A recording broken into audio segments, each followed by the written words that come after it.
This is David Smith from Butler High School, and you're watching All In on NJIC Football. And we are live on another edition of All In on NJIC Football. Kurt Valenti, Jennifer Valenti, how are you? I'm doing well. How are you? I want to give a shout out to our producer, Sean Murphy, in the background, who did and also a shout out to David Smith, but Sean did a great, fixed up the audio. That thing sounds beautiful professionally. So thank you, Sean. I know he's with us tonight backstage. Yeah, thank you for Very welcome. Oh, there he is. How are you, Sean? Now you're putting him on the spot. I'm putting Sean on the spot. I want to make sure he's, I want to do this though, Jen, before we get anything, we talk about football tonight. I want to wish a happy Veterans Day to everybody. Give a big thank you to everybody who has served, will serve, is serving. Again, we say this all week. We always say this about true heroes. Those in a lot of people's and definitely my eyes are the true heroes in this world. Yeah. Last week we put in a link for a fundraiser that I did with my fourth graders at Alpine School, and we raised over $600 for the disabled American veterans. And this morning we planted a field of flags to line the entryway to the school. So it was a really nice thing. Looked awesome. So I agree with those sentiments. So thank you for recognizing that tonight.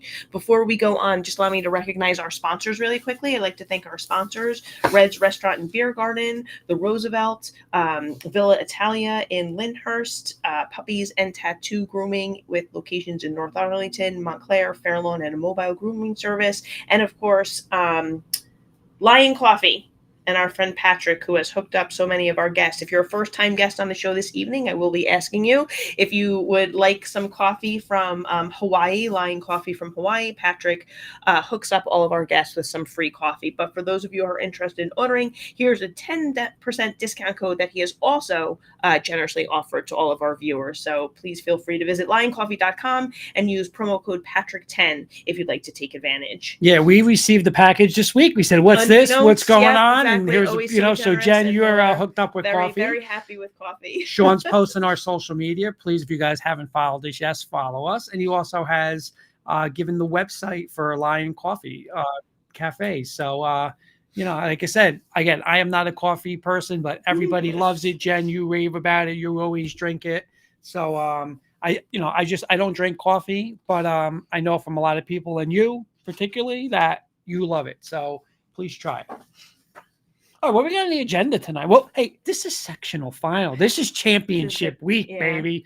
This is championship week. We got more than that, though. Obviously, we're going to get to our picks. We got a special guest picker later. But who else is on our slate tonight? Well, we are, as we are an NJIC show, we are going to check in with two teams who culminated their seasons, but kind of do like an overview of their season. So Coach Catrone will be joining us from Saddlebrook in just a few moments. He is our first guest. We'll also be joined by quarterback Dylan Hablitz from Weehawken, and then we'll do a game of the week matchup for you, I'm saying for you as if you're the one. Butler and Kinnelon is the sectional final, one of our NJIC teams. Battle of Route 23, basically right there in the north. And then we will end our broadcast this evening with Coach Adam Bayera of Ramsey, old friend of the show before we were NJIC. So it's nice to have him back on. And he did just see head-to-head one of our NJIC teams, Glen Rock. Obviously we are an NJIC show. We're going to get into the Butler-Kinnelon game, but we're also going to pick and break down some of the other big matchups. So, listen, we're going to give a little love to, a couple other teams and conferences tonight. The also, state tournament play is still going on. There's our good friend Kenny Kirkpatrick. He'll have his picks later. Good evening, Jen and Kurt. Looking forward to a great show. Thank you, Mr. Kirkpatrick, live from Maryland. Jen, I'm going to say this. We were at the teacher convention last weekend, which we go every year. Had a great time. But Friday night, we made sure before we did anything, went out, we watched a lot of these games. I want to give a shout out to Big State Sports. Yeah. We had Zach on last week, and they had tons of games on. We were watching the Butler New Milford game. We were watching the Beckton game, Madison game. We had the Heights game on. We were watching, what was a couple other ones? I'm trying to even think what else they had. The Rutherford Shabazz game. And so I want to give a shout out to Big State Sports. I believe they have a lot of games on this week. So We will be watching a lot of those. Mhm. Obviously, we'll be, circling on the Becton on Butler. the Butler game, but we will be watching a lot of those games. But Jen, I just want to say a couple of games. Listen, that Heights New Providence game. Oh my God, I were we know. just I like we know. were like Yeah. we're not going anywhere. Right. We're watching this game. Again, we watched them all, but that game, I gotta say, Hasbrook Heights, and listen, we're a fan of that team and Coach Surrey and that group over there, and they lost the heartbreaker, and hey, give props to New Providence for coming back in that game, winning that Mhm. game in Mhm. overtime. But what a game! We also watched the Ramsey Glenrock game a little. That was another one that was on. But I don't know. What were your thoughts real quick? Again, watching those games. I mean, that game stood out Oh, for of course, me. that game stands out. Overtime, a heartbreaking loss for Heartbreaking loss. Hasbrook Heights. Overtime starts, and New Providence on their first play basically, waltzes into the end zone. Yep.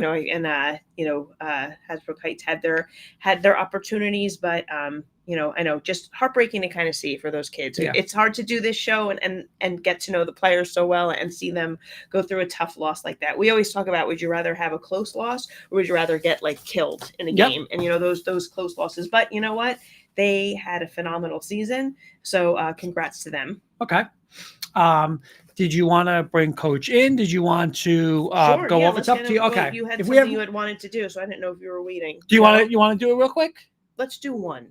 Do one? Yeah. All right. Well, you've been waiting for it. All right, Go so ahead. let's go on. So give Okay. me we're obviously in a sectional final. It doesn't have to be a sectional final, but give me as a coach, your one playoff memory. It's really hard to choose, right? From field hockey, basketball, and lacrosse. I guess the best one, I'm actually torn between giving you my worst memory, but I'm going to give you my best one, I suppose, is, because a lot of our coaches that we have on the program talk about not just that season, but making those kids really appreciate playing for a program.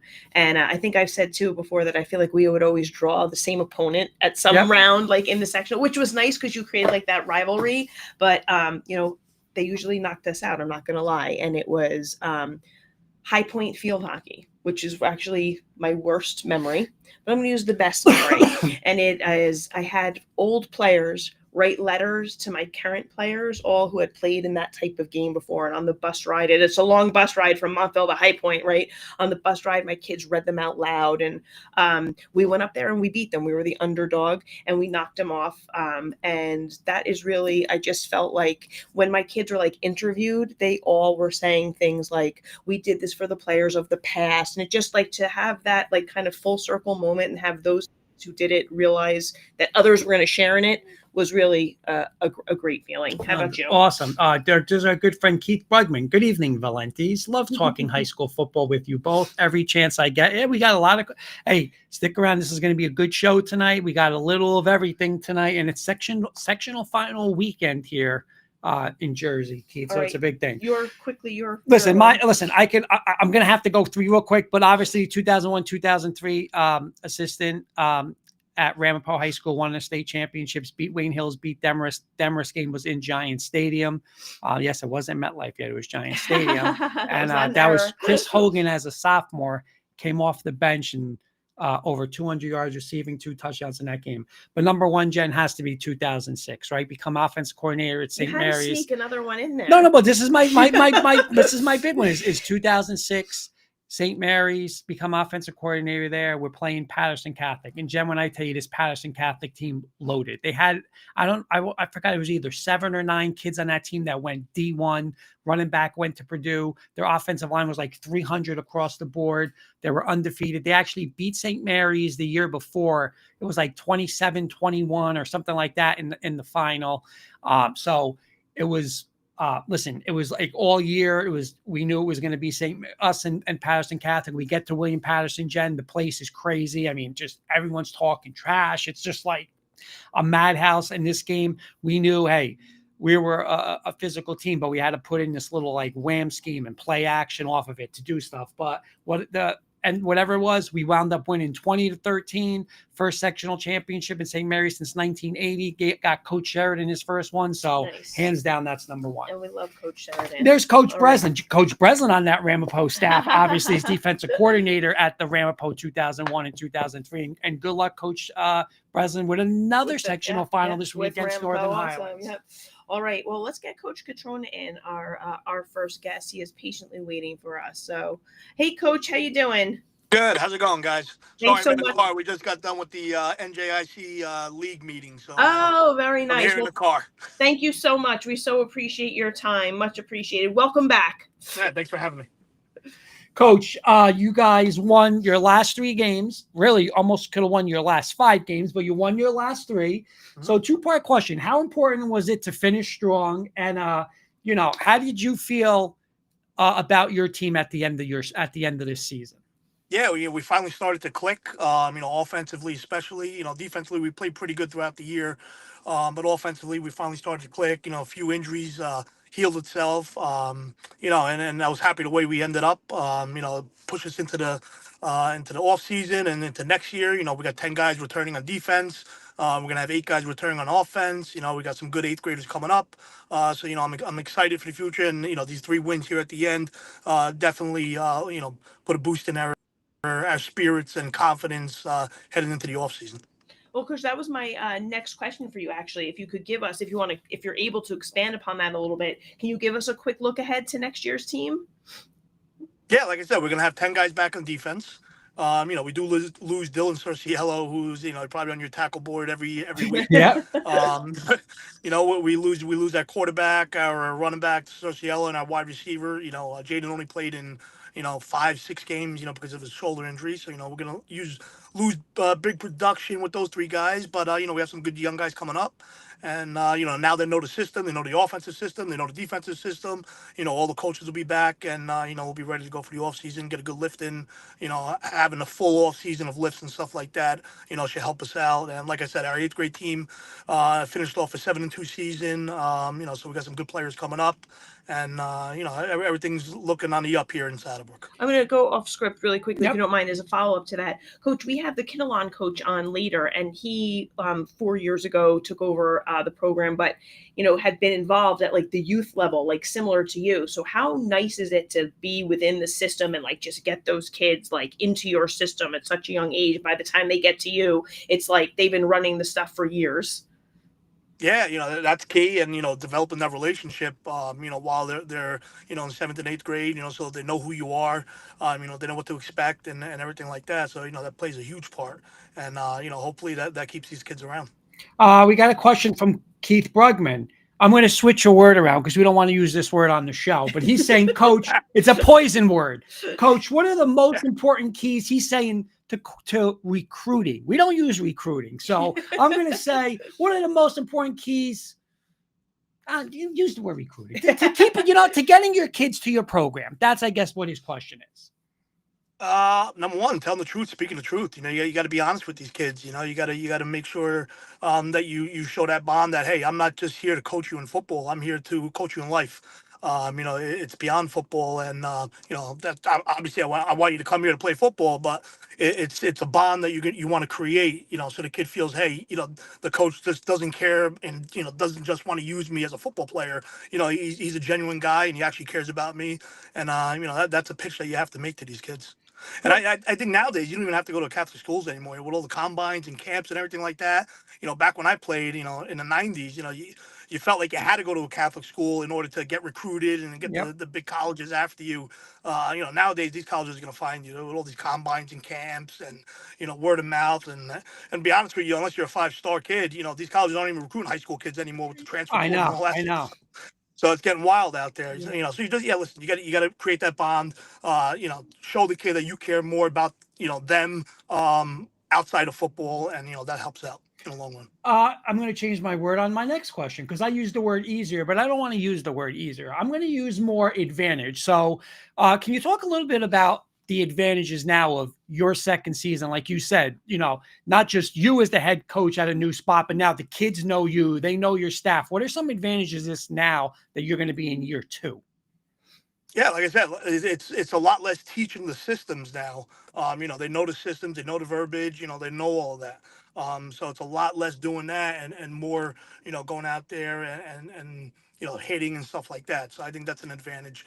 And season two has always been good for me. I guess I had a pretty good season two in Woodridge. So Yeah. I'm hoping to duplicate that over here at Saddlebrook. Coach, we wanted to get your thoughts on Butler and their sectional finals matchup against Kinnelon. Any prediction for us there? Oh, it's a tough one. Listen, those are big rivals, right? Or were Right. rivals back in the day. Yeah, and literally right yeah. next to each other, Yeah, I mean, I don't get to see Kinnelon a lot. I will say Butler is the real deal. David Smith's one of the best players here in North Jersey. That's without a doubt. They got a big line. They got receivers that can catch. But just having David Smith out there, commanding your offense, checking stuff at the line, being able to run the ball, being able to throw the ball, I can't see how somebody can stop Butler. No offense to Kinnelon. I'm sure they got a great football team. I just don't know too much about them. I do know they did beat Kittatinny, who I actually played at the Yeah, beginning of the right, year. right, yeah. Yeah. So I do know that, but just playing Butler over the years, I played him, when I was at Woodridge, playing him now at Saddlebrook, they just got great coaches that know what they're doing. And, I just think David Smith's just that guy. So I'm going to go Butler here. All right, couple quick hitters. Coach, real quick, as a whole, this past season, what were your thoughts on the NJIC? Well, I can tell you what, 14, 15 teams made the playoffs out of the NJIC. Yep. Teams are starting to improve. I know my division, itself in the Meadowlands, every team besides us, made the playoffs, which is crazy. Out of the 7 losses, all of them were playoff teams. I don't think a lot of people realize that. But everyone in the Meadowlands division, made the playoffs. Secaucus, Hawthorne, New Milford, Butler, Hasbrook Heights, Yep. Heights Butler, state semis, Butler now in the state final. Beckton had a great run, over there in Group 2.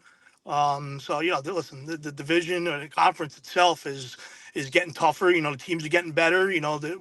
The teams are getting better coaches to coach the the schools. So I think that's the key. And you see balanced competitiveness throughout the leagues, which is great. Coach, I'm going to go off script again. I know Yep. we're in quick hitters, but like you mentioned how every team in your division, was a state playoff team. Do you think that benefits your team seeing like programs like that and like going up against them? And like, do you think in the long run that's going to be like, beneficial for you guys? Absolutely. Coach Toll always said when I coached for Coach Toll, to be the best and to get to that level, you have to play the best. Mm-hmm. We had a tough schedule this year. We learned from it. We had some close games with some of those playoff teams.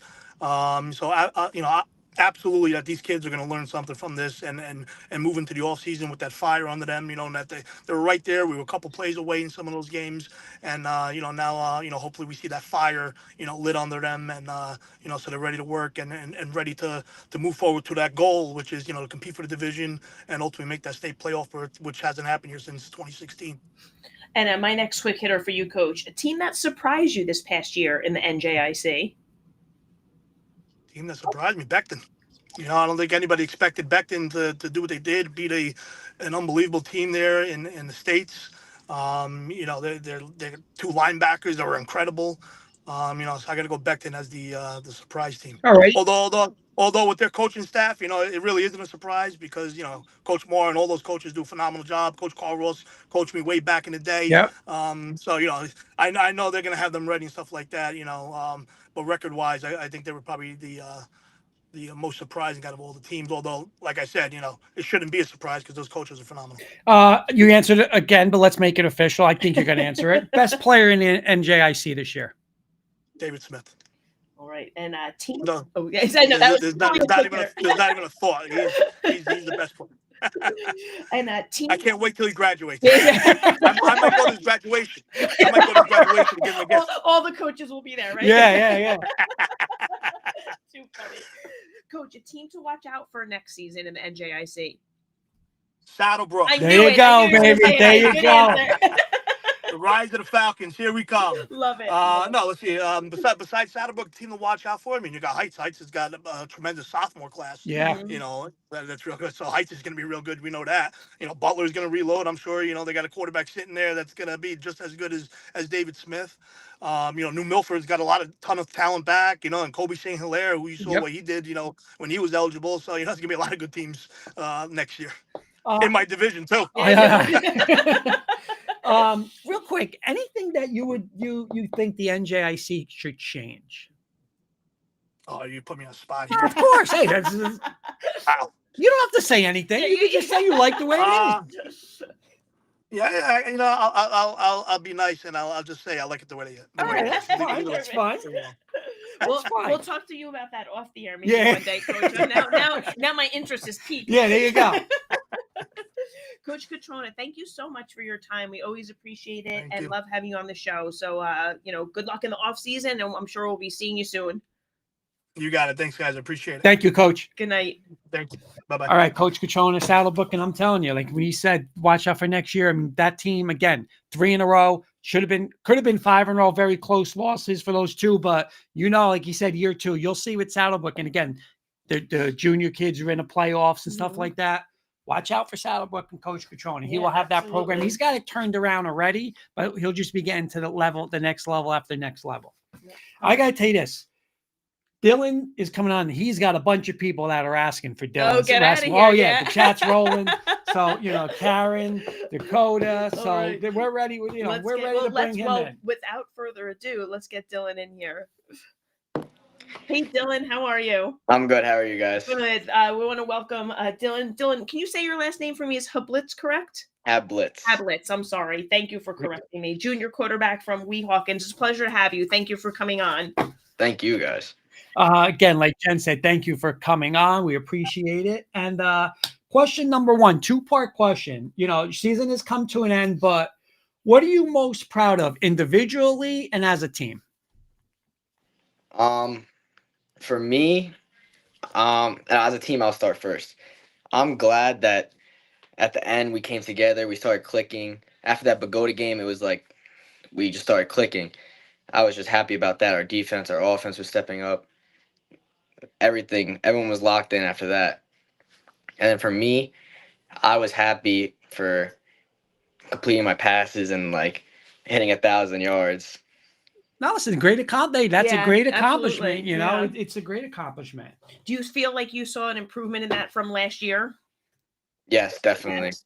Nice. I know the stats don't lie on that one, right? Dylan, you had played with obviously a bunch of seniors this year. You'll be returning as a junior. You know, some of your maybe popular targets, right? Whether you're handing it off to them or throwing it, were Emmanuel De La Hoz, Donovan Alves. Can you talk a little bit about your senior class of teammates and you know what you've learned from them, maybe, and what you'll miss? They were the best. If I couldn't get going with throwing, all I gotta do is give it to De La Hoz, and he was off. Donovan, all I gotta do is if he catches it, he's gone too. My line, they were, I think 4 out of 5 seniors, and they were great. They were great. The linebackers are all seniors. Let's see. They were like the best. I think it's like 9 out of 11 defense seniors, and I think 8 out of 11 on offense. Okay. It's gonna be hard next season without them, but that's probably the best teammates I had. By the way, Dylan, you're getting tons of love in this chat. So a lot of people they asked where you were, so now you're here, so they're happy.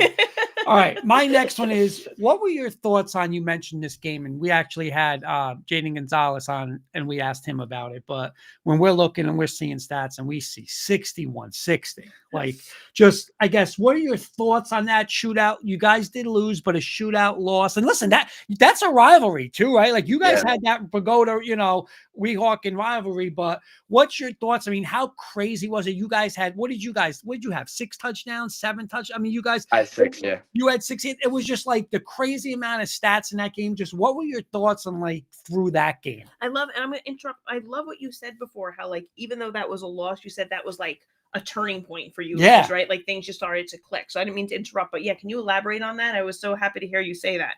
I loved that game. The nail biter, I loved it. We were going back and forth. It was just, I wish we had a kicker. If we had some extra points, that game was probably the best game that we all played together. Besides defense, our offense was just on point. We were moving the ball. The 2 minutes, the final fourth quarter, moving it. It was, Was that the would you say that was the best game you ever played in? yes, definitely. Yeah, amazing. Yeah, great. But- I remember when we were like, Oh, this beat, well, like, this beat is this true? And then we started seeing the stats, and we're yeah. like, oh my god! But you know what? Like, since we've been covering the show, it was like you guys always had crazy games with them. It was always like 1-point games, like all the time. So hey, listen, you know what? That's what a rivalry is about, though. You know, like you always know like something crazy is going to happen that Yeah, game. It's going to anything be a can close game. By the way, Jen, your next question to him is kind of what Keith is asking, so I'm Oh, going to all right. combine that Okay, question. all right. So Dylan, you mentioned that you guys have the loss of like a lot of seniors, but can you give us a little like look ahead to next year's team? Like maybe even have you guys already started to prepare? You know, I know again you're losing the seniors, but a look ahead. What can you tell us about next season? We had he started last week. We had a transfer from North Arlington. He's gonna be my receiver 1 next year. He's pretty solid. Our line, we have our center and our left tackle is back, and he's a linebacker. He also got injured against Hawthorne, concussion, pretty bad, but he's coming back. Eighth graders, I, I, I see some potential. I also they're kind Awesome. of small. I need also Joey McLaughlin. He's a great receiver. Um, So you seem pretty excited about next year. Yes, So you yes, seem yes. that's good. That's good. So Dylan, you mentioned the eighth graders. Do you go down to the youth practices too? I go to the games and I Nice. go on the sidelines. Nice. That's awesome. That's awesome. Yeah. You know what? Those kids, like you said, must like they, you know, obviously you being a great player and all, like how much they look up to you and how much that probably means to them of, you know, and then not even the fact of, you know, oh, you going to watch them. I mean, they're going to be potentially your teammates. You know what I'm saying? So just to get to know them like that, it's not going to be like, you know, like in like when we're a little older than you, but in the past you were like, oh my God, this senior, like, you know, you don't want to talk to them, but like, for like a quarterback, a senior, a leader to talk to those kids, that must mean the world to those kids, you know? So, and it's just going to help you guys as teammates next year. So I think that's an awesome thing that you do. My last one for you is, because I didn't play, I coached on that field as an assistant in St. Mary's, but you know, what is it like to have your home field where it is? You know, like everywhere we talk and they say, what road game you like? Oh, Weehawken, where it is, the view and stuff like just you're going to lose footballs if you have kickers and stuff like that. But what is it like to play where you guys play? I love it. The stadium, the stands, it gets packed. The only thing I don't like about it is by the dugout, there's the fence is a little close to the end zone. So if I throw the ball like back corner, they like run to the fence. That's the only thing. But I also love it. It's stadium, it's just beautiful. Are you a baseball player too? Yes. All right, because we're getting a Weehawken varsity soccer saying, Dylan, that's my pitcher. So we're getting a chat from there. I was just gonna ask you one more thing and stuff like that. So, like, let me ask you something. Do you guys get like in awe of that? Oh, look at this, like, or is it just like that's our home field? Because everyone we talk to is like they love playing over there.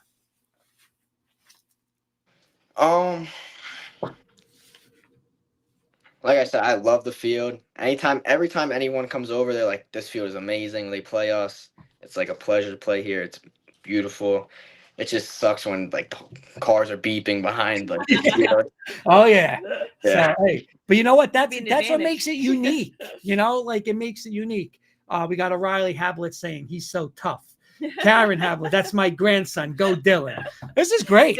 Dylan, you might have got the most comments of the season. Hey, you know what? This is good because we could have had like, you know, we got your grandmother saying, you know, his percentage was off in this game. They could have been critiquing you in a game. So this is good. This is good. We never know what goes on in this show. I mean, we can get all kind of comments. So this is good.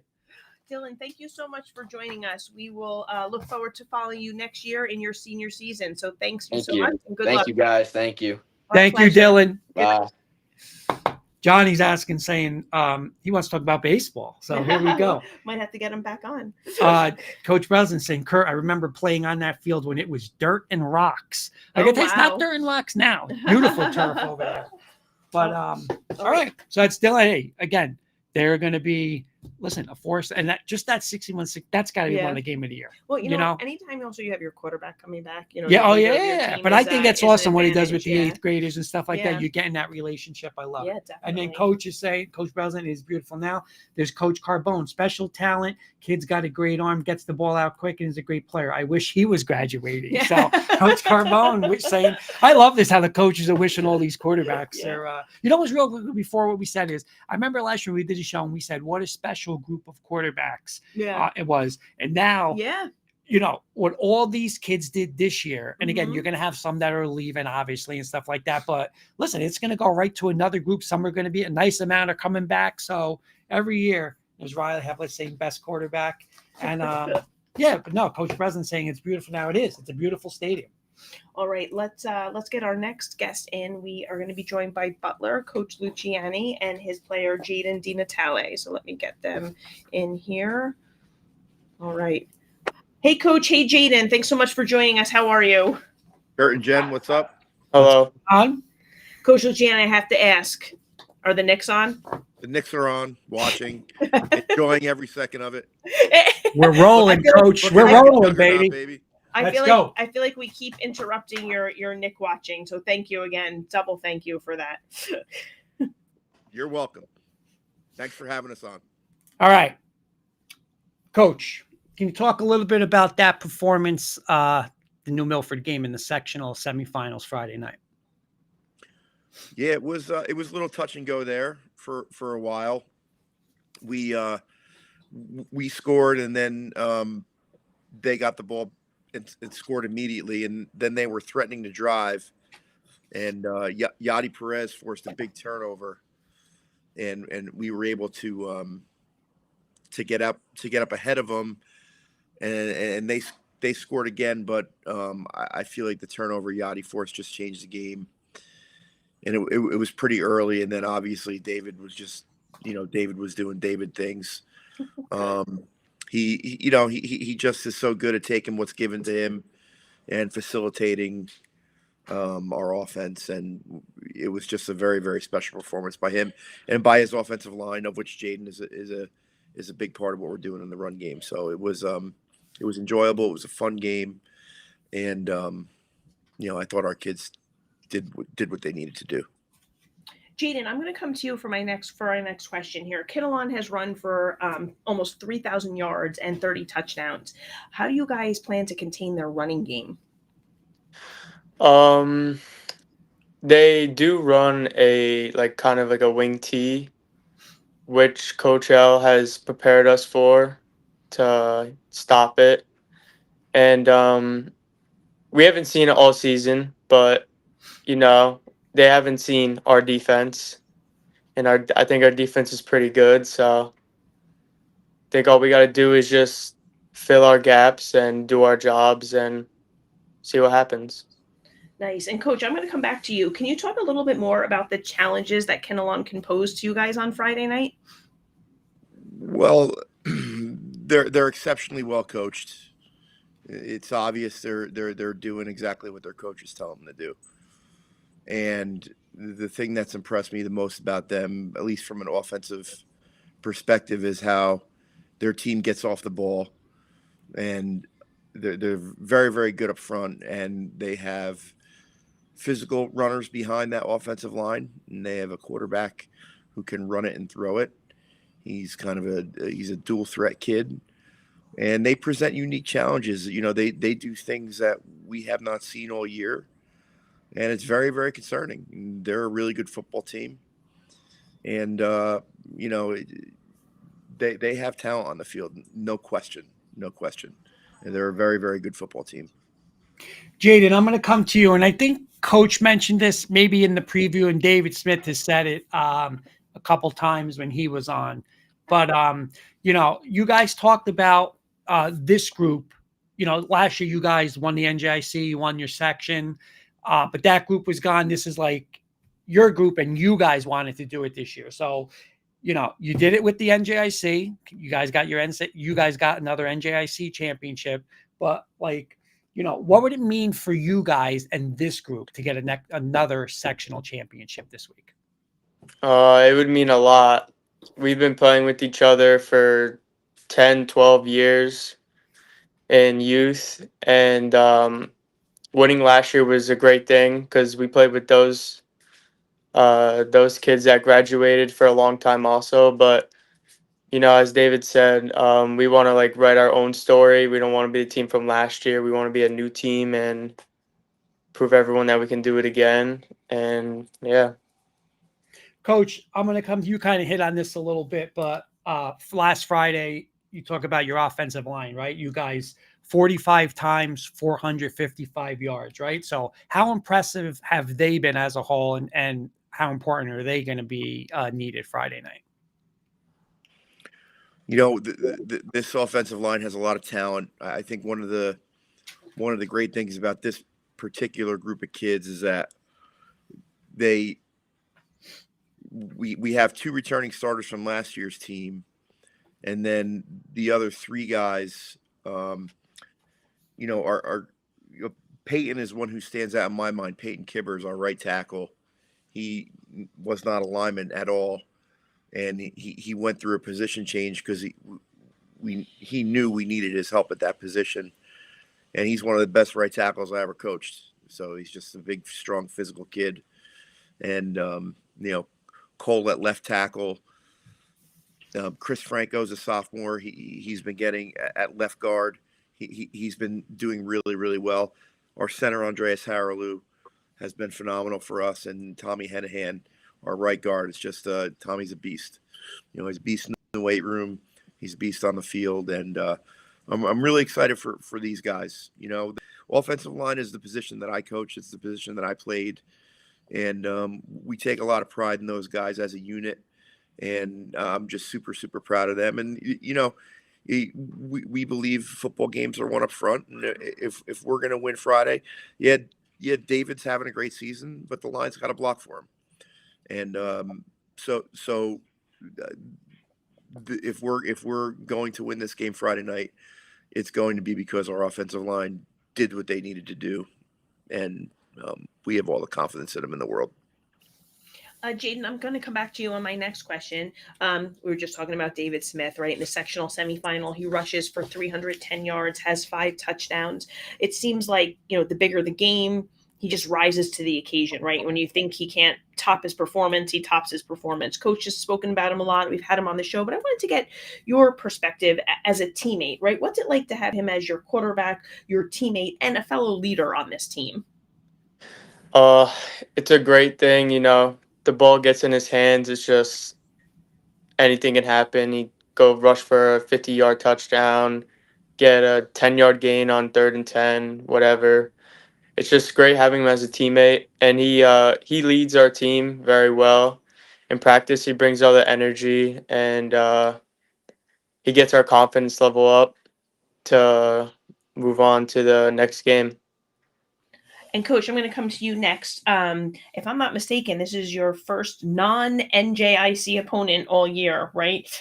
Is it a little weird how the schedule worked out like that? And in the sectional championship, that's where you have your first non-NJIC opponent, or just it is what it is? It is a little weird. I don't like playing teams twice in the same season. Mm-hmm. So it is nice to get a fresh opponent. Weird is good. Is probably a good word for it. Just the way that the brackets fell this year. So and the teams that we've played from the NJIC more than once have phenomenal coaching staffs and phenomenal players on them. So I did not like having to play, our division opponents twice. I did not like that at all. But listen, it is what it is. You just have to play who's put before you, and we're looking forward to the unique challenges that Kinnelon is going to present. So, Coach, I was going to ask you this jokingly, but I'm going to kind of be serious with this, right? Like, you guys ran it 45 times last week. Kinnelon ran it 42. How fast can this game might be Friday night? Seriously. But seriously, both you guys, listen, like you said, I've always believed this. And listen, you have to make passes, but I believe like you have to run the football, especially in this weather and the cold and the championship. So listen, both of you teams run the rock, but it could probably possibly happen Friday night, right? It could, yes, we run the ball, and that is certainly a part of our game. But the thing that we found in the past couple games is teams just don't want David to throw it. They just Right. they've our past two opponents have made a decision. We don't want to lose to Dave by him chucking it. So we're kind of gonna take what our opponents give us, and that's just the way that we attack things at Butler. It's worked for us. I've been on Butler's staff since the '90s, and we may not do things exactly the same way as we did back then, but essentially, all we're trying to do is just take what our opponents give us, and the past couple games have just been, we don't want David to throw the ball over the top, so they're going to give us a little bit of cushion. And Dave is just so good to know what he's supposed to do, when he's supposed to do it. And so we'll see what happens in this game. How many? I would think there's going to be some running going on Friday. That's the best answer I can give you, Kurt. All right, Jaden, my last one for you. I'm going to switch it because Jen, we kind of asked this one, but so Friday night sectional championship on that blue turf, right? What's the atmosphere going to be? It's probably going to be crazy, probably loud. It's going to be a little chilly, but not, like when you're running around and stuff, there's no cold, right? Yeah, there's no cold. Don't really feel anything. But yeah, there's going to be a lot of people there, but when you're on the field, you don't really like see or hear anything. You just hear the coaches and the band, and that's really about it. And yeah. Do you expect it to be extra crowded, being that it's your opponent right down the road? Yeah, definitely. Real quick, I got one for Coach. And by the way, Coach Byera Ramsey, he'll be joining us in a few. He's saying good luck, guys. So that's from Coach Byera. But I got to ask Coach this question because I listen to Coach, and I'm going to be honest, Coach, you're going to make my decision right now. I got to give 1 second. Let me bring something in here. But this is a picture of our sports room. So I have a little dilemma Friday night, Coach, okay? This is the sports room. Got the 3 TVs set up. If you look on top, that's my Knicks section. See the Knicks section and all that. But here's my dilemma. One of the TV, listen, I got to have the Ramsey game on, right? That's going to be a great one, Ramsey Westwood. I'm obviously going to have as a former assistant coach of Ramapo. I got to have Ramapo and Highlands on, but that's not my point. My point is this: on that middle TV at 7 o'clock, am I putting on the Heat Knicks, or am I putting on that middle TV Kinnelon Butler? What you tell me, I will do. Go ahead. Kurt, the blue turf is going to look real good on that big TV in the middle. Done deal. And it's going to look good. That's all I wanted to. That's all I needed. Too funny. That's all I needed. That was a surprise to me, Coach. That's it. I got to ask him the question. That's all. But you know what? The Butler Kinnelon game will be on that screen. Coach Jaden, thank you guys so much for joining us. Best of luck to you guys in the sectional finals. Thanks, Thank you. Good luck, guys. All Good right. night. All right, there's Butler. And again, what a performance last week. We say it again, Jen, David Smith, over 300 yards. But hey, this Kinnelon team is good. They're going to run the ball. They run the rock. They're a great team. They're going to obviously have a game plan to stop them. And listen, 2 great running teams. And, probably they're both going to have to make some plays in the air to get that game, to win, but listen, who dominates and who can run the ball better is going to probably win this game. Well, let's get Kinnelon in and Bring discuss them with in. them as well. So we're going to be joined by Kinnelon coach Grande and his senior player Soren Parada. So let's get in Coach and Soren. There we go. Hi, Coach. How you doing? Good. How's it going? Thanks for having us, guys. Our pleasure. Hi, Soren. Thank you for joining us as well. Yeah, thank you for having us. Our pleasure. Coach, fourth year right at the helm of Kenilon. You guys are Super Football Conference National Blue Division champions, right, at 5-0, 10-1 overall. You guys are really on the cusp of or probably already not even on the cusp of a really special season, right? Playing in a state sectional final on top of that. Can you talk a little bit about what that has meant this special season to you and the team? Yeah, so being our fourth year, Soren and his class was my first class taking over. Before that, I actually ran the youth program in Kinnelon. So I'm a Kinnelon resident, bleed green and white. And one of the big things for us was we wanted to get to a level of a Butler Mountain Lakes. We're trying to get to that level of consistency where year in and year out they're contenders. And we've talked about that for 4 years, and this year the team's taken that next step to get to the sectional title game on Friday night. And it just means so much for the team, for the players, but even beyond that, for the community. We preach one team, one family is our motto, and that goes beyond just our internal team. That goes with the parents, the cheerleaders, the community. So just really excited for my players and for the community at large. Soren, I'm going to ask you this next one. So not only listen, there's a little at stake, right? It's a sectional final at stake, but it's your neighbor, right? You're right there. Like we always said, we talked about having Woodridge and Hasbrook Heights, like in the NJIC, and it's you guys are right there with them. So the neighboring factor of that. Can you talk a little bit about the school atmosphere this week, the crowd you're going to expect, and does it mean a little more because it is your neighbor right there? Yeah, no, I mean, the atmosphere is going to be great. I mean, it's a sectional final. Everyone's got their tickets already. They pre-ordered them. We already got a theme set up. So, I mean, I'm expecting a large crowd there.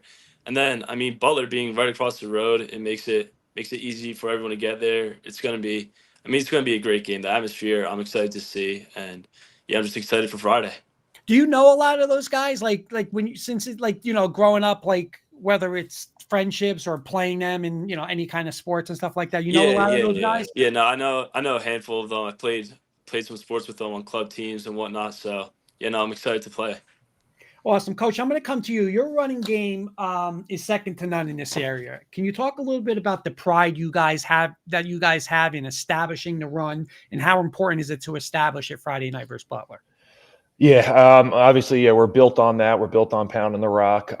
We have, a quarterback that can throw it and run it. So we got a dual threat quarterback that can bring some elements to us. But it starts up front for us. Our line, we're a little unorthodox. Our linemen are in 4-point stances.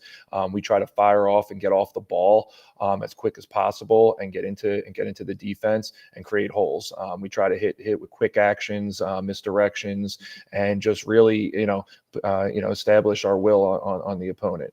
No Butler is a top-notch defense on Friday night, and it's nothing's going to be given easy on Friday night, and we it's going to be a back and forth battle, and we're just excited to to get out there and compete against the best. Soren, I'm going to come to you next. Let's talk a little bit about Butler as a team. What do you guys see as some of Butler's strengths? I mean, obviously, you got to give props to the quarterback. I mean, his stats say a lot. Great player. They got their linemen. They got some great linemen, some good linebackers, some good receivers. I mean, they're all around. It's a great team. It's going to be a great game. We just got to do our jobs. We got to stay on top of everything and, yeah, hope for the best results. Well, that was actually my follow-up question for you. What do you guys need to do to be successful Friday night on that blue turf? Yeah, we just got to listen to our coaches and do our jobs. I mean, we're given jobs for a reason, to make plays and get things done. So as long as we stay on top and do our jobs, I think everything will work out. Nice. Coach, one of the reasons we started our show, even All In on High School Sports, before we focused specifically on the NJIC, was really to give notoriety to the players. And so I was hoping you would take a moment, since it's your first time here as a guest, to recognize, some of the kids on your team that have helped you guys to be so successful this season. Yeah. So one of the keys for us has been a big senior class. We got 13 in our senior class, and defense has been a very, very strong point for us on that side of the ball. We have Wyatt Cisco, who He's approaching 130 tackles on the season. He's our middle linebacker, a captain, also fullback on offense. Rushed for over 800 yards this season. We have two of the best defensive ends in Group 1 in Landon Smith and Kieran Kiesel. They just, they're outstanding on the defensive end. Tackles for losses, sacks. Landon has something ridiculous like 75 tackles from the defensive end position. And then on the offensive line, we have we're led by a senior laden offensive line where Braden McCormick is our one tackle. Kareem Abadiah is our other tackle, and they been paving the way. Joe Farrar at center has been holding down the middle, and then Kieran plays guard for us, and Anthony Manna plays the other guard. So they've been the ones kind of paving the way for the offense. And then our quarterback Matthew Siciliano, he's been the leader on the offensive side of the ball, and has been able to throw double digits touchdown passes, and as well as being our leading rusher on the offensive side of the ball. Nice. You know what? I had a question for Soren, but I'm going to have Keith Wegman's question asked. And this is from Keith from Montana, one of our great followers. So he's asking, because I think it's a good question. How do you balance confidence and ego in a successful season? I mean, ego's just something that I don't really think about. I try to stay humble, as most of us do on our team. I mean, we're one team, one family, so we all work together to get things done. So without one person, without our quarterback, without our line, without our tight ends, our other receivers, nothing would happen. So we're just a puzzle piece that works together. And when you fit us together, we create this beautiful picture, which is the Kittle Colts. Love that. What a great answer. Coach, I'm going to come back to you. You mentioned this a little bit at the top of the program when you guys came in about how, you started with this senior class, but that you were also involved in the youth program. So how has that helped with the bond that this team has formed, maybe both on and off the field? Yeah, I mean, I think I've coached Soren since he was, a little kid. I've coached a lot of these guys for years. I think that familiarity, that family atmosphere, I tell these guys I love them all the time. We don't hide that. I would do anything for these guys. The reason we coach and my staff coaches is to make them better men, better leaders through the game of football. They know that. We obviously want to win and we want to compete at the highest level, but having that ability to build those relationships when these guys were younger, and to continue that with not only just the players, the parents, the families, that means something to me, and that means something to our team. And we really, have bonded over the years. There's sometimes we just sit around the room and we talk about, what I tell them, what I love about each of the kids, what they bring to the table, and it could be from anyone from, a team leader and captain like Kamani Hitt in our starting corner, to, Evan Broyles, another senior who's our special teams captain, doesn't play a ton on offense or defense, but he's made some key plays for us on special teams and stepped up when his number is called. So it doesn't matter what you bring to the table, you're bringing something to the team, and we appreciate every one of them. That's awesome. Coach and Soren, thank you guys so much for joining us tonight. It was an absolute pleasure to have you on, and best of luck to you in the finals. Thank you. Thank you. Have a good night. Good luck Friday You night, too. guys. Good night. Thanks. Okay, the Kittle Colts. And listen, I am so excited to watch this game Friday night. Yeah, I mean, definitely. listen, we know what they're going to bring. We know what, obviously, we follow Butler on the show, being an NJIC team. But and you always say when it comes to state tournament time, how you like it should be teams that are near each other playing each I love other. that. I know you do. It's, so this is and listen, no, example. but it's so different when it's your neighbor. Yeah, It means, listen, any sectional championship matters, but when it's like your neighbor and it's like they said, the kids they played against, they were on club teams. It's just, I don't know, the atmosphere, listen, everybody in those two towns are going to be there. It's going to be such a great game. Makes for a great atmosphere. Such a great game. All right, well, let's move on. We have our next guest. We're going to talk a little Ramsey football with Coach Adam Baera and his player Justice Favada. So let me grab them really quickly here. Let's get in Coach and Justice. Coach and Justice, how you guys doing? Good. Thanks for having us. We appreciate it. Our pleasure. Our pleasure. Coach, I just want to say, how did I do with your name? It's good. Oh. Yeah. 9 years. She It's better know fine. in 9 I years. thought I You know, got I it mean, this come time. on. 1 for 9 or percentage. I'll just say Coach Bear. Coach, there you go. Coach, welcome back. We're glad you're back. Finally have you this year. But my first question, and again, congratulations, guys, on getting to where you guys are in the sectional final. But Coach, I'll start with you. Being an NJIC show, obviously we followed Glen Rock and their defense a lot this year. So why were you guys so successful against a defense that really didn't give up a lot of points all year, and you guys put up a nice number on them last week? Yeah, I was worried all week. Just watching them, they do a pretty nice job scheming up and disguising coverages, and their kids played hard, the game didn't really start out too well for us on the first 2 possessions, but we responded. Like I said, it was a wake up call. We went down 7-0. And our kids, kind of answered the bell a little bit. And the line played awesome. We're known for throwing the ball with Justice there, but he's also a pretty good runner, and our line did a great job. And we were able to get Judd going a little bit in the second half, and he had a great game. So credit to our line, our kids who played hard that game. Real quick comment from a Jessica Mellis saying, "Let's go Rams, best year yet." Jessica's checking it. Thanks, Jessica. Justice, my question is for you. You guys saw Westwood earlier in the season. So do you feel like that's an advantage? Does it help you going into this game knowing you've already seen them? Yeah, it's always nice to have an idea of what they're going to throw at us. That goes both ways. They have a good feel about us. Same with we kind of know what we're getting into with them, and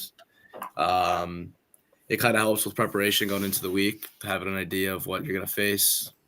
So, yeah, I'd say it's definitely an advantage. That goes both ways. All right. And Coach, what is so impressive about this Westwood team? Really everything. They've we know who they are. It's been a rich tradition for a long time. I think they've had like one losing season in like 40 years, them and Heights, something like that. So they're it's a football town. They've got some pretty good players. Obviously they have the kid Steve Klein, who's going to Boston College. So again, they're well coached. They play hard. But we're excited to. The kids wanted this. When we lost the first game, that was the whole week. They were kind of like upset, and they said, "Hey, Coach, we want to play them again." And I said, "Yeah, we'll get that chance. We got a long way to go. And shoot, 4 weeks later, we're here, and we're going to get that chance. So, going to have a great week of practice and hopefully play our best football on Friday night." So. I'm going to go to Justice, and Coach just mentioned, obviously, you guys, it's a rematch. You guys already faced Westwood, but offensively, what do you guys have to do better this time than you guys did last time versus Westwood? Yeah, we got to be better all around. That starts with myself. I need to be able to hit all my reads, make all the throws that the coaches are asking me to make, and we got to be able to establish a run game early. And, just run our best stuff, run our plays, and don't let them dictate what we're going to do. Coach, I'm going to come to you. Just a question from Keith Broadman from Montana, live from Montana, guys, saying it takes a lot of discipline from the first day until today. How do you define discipline within football? Coach, I'll give you that one. Football, discipline is everything. Everything you do, whether it's on a football field or generally in life and school. But you learn that more often than not in the game of football. I really do think that. And, you just got to be every play. You've got to do your job. That's what it comes down to. And there's no more discipline in that is, getting the job done and doing your 1/11th every play, and that starts with having a great week of practice and, locking in. And like we talk about all the time, especially this week, we have to worry about and control what we can control.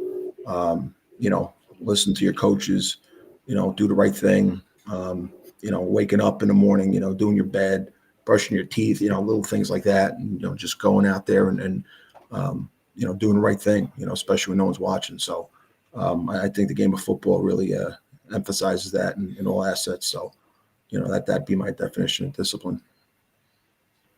I Oh, you're replaced that replacing question. yours. Yeah, Okay, real all quick right. question from comment Vanessa Mayer. Great interviews, Kurt and Jen. Looking forward to Friday. Let's go, Coach. Kinnelon Thanks for parent. checking in, Vanessa. All right, Justice, I'm going to come back to you.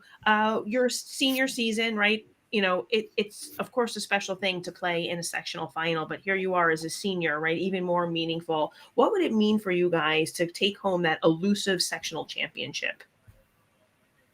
Yeah, it mean a lot for the town. It mean a lot for us. You know, I've played with most of these guys for my whole life, last 10 years. So to be able to top it off in this way would be amazing.